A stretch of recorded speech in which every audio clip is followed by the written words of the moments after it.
It's 2 o'clock already. I did not eat my lunch yet. What is that smoky there? Mabisinak lang una. Datanay, dinangdang. Saluyot.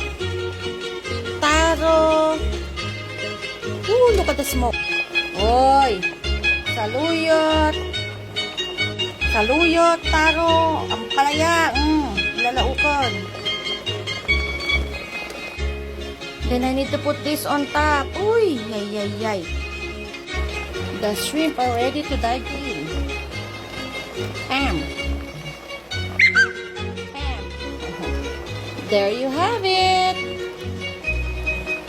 Ding-ding ko naman. What's in my Ilocano food cooking ko naman mat na. Okay. So, meron niyang string beans or sitaw, saluyot, taro, and then I also put, ayan, ampalaya, paria, and then hipon, shrimp. So, I put a little bit of anchovy sauce, tomato, and then what else I put in here? I also put ginger, and then I put red onions, yan. And then I also put a dash of aji, pampagana, oh yeah.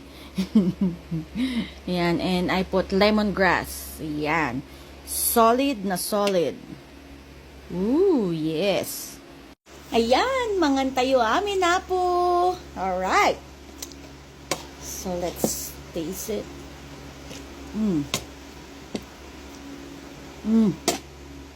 Nagimas ko naman. Ooh. There.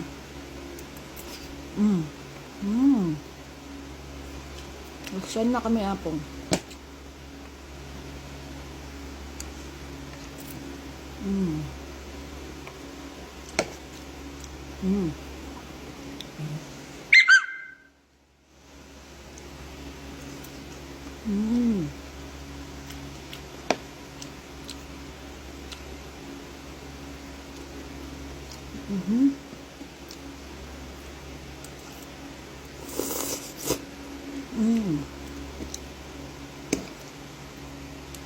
Ang saluyot. There's the lemongrass.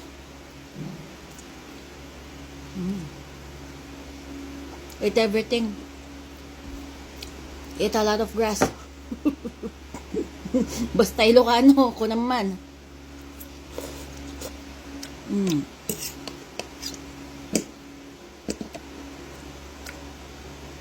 Oh my goodness. Here's tamad goso.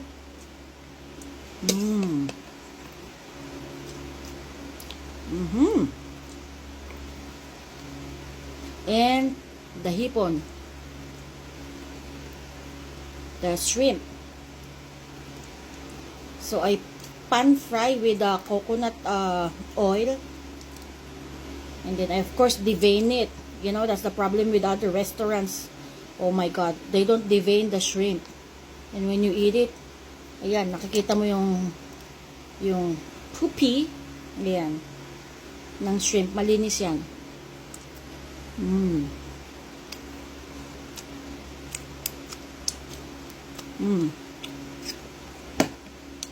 Alright. Happy eating. Thanks be to God.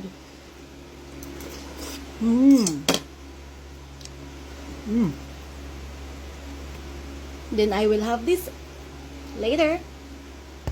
And tubig. Tubig lang tayo. Bye!